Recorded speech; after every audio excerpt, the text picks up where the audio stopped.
Hi friends, welcome back to RS food and blogs. మేమైతే ఈరోజు mutton biryani చేసుకుంటున్నాము. దానికైతే మనం మటన్ని బిర్యానీ పీసెస్ లాగా కట్ చేయమంటే వాళ్ళు మార్కెట్లో కట్ చేసి ఇస్తారు. మేమైతే అలా కట్ చేయించుకొని దానికి కర్డ్, పచ్చిమిరకాయలు, పుదీనా, ఉప్పు, కారం అండ్ అలాగే మసాలాలు ఉంటాయి కదా, అల్లం వెల్లుల్లి పేస్ట్, ధనియాల పొడి అండ్ అలాగే కొంచెం ఫ్రైడ్ ఆనియన్స్ వేసి నీట్గా మ్యారినేట్ చేసుకొని దానికి ఒక 4 hours రెస్ట్ ఇచ్చాము.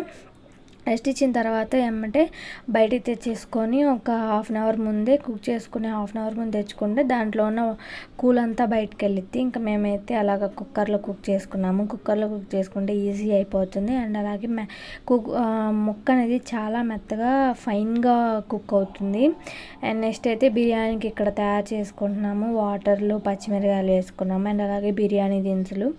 నెక్స్ట్ వచ్చేసి ఆ బాయిలింగ్ రాగానే మనం ఆల్రెడీ నానబెట్టుకున్న బాస్మతి రైస్ని వేసుకొని బిర్యానీ చేసుకునే దాంట్లో షిఫ్ట్ చేసుకుంటే సరిపోతుంది. ఇప్పుడు ఆ కుక్కర్లో వేసుకుని అన్నీ ఉడుకుతాయి కదా, ఆ ఉడికిన అన్నీ నెక్స్ట్ వేరే గిన్నెలో నీట్గా ఒక ఫ్రై లాగా మళ్ళీ షిఫ్ట్ చేసుకొని ఈ కుక్ అయిన రైస్ అంతా దీంట్లో షిఫ్ట్ చేసుకోవాలి, అలా దమ్ పెట్టుకోవడానికి.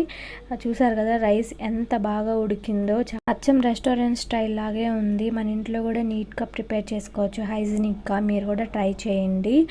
బాయ్ ఫ్రెండ్స్, ఇలాంటి వీడియోస్ అన్నీ వస్తాయి, సబ్స్క్రైబ్ చేసుకోండి.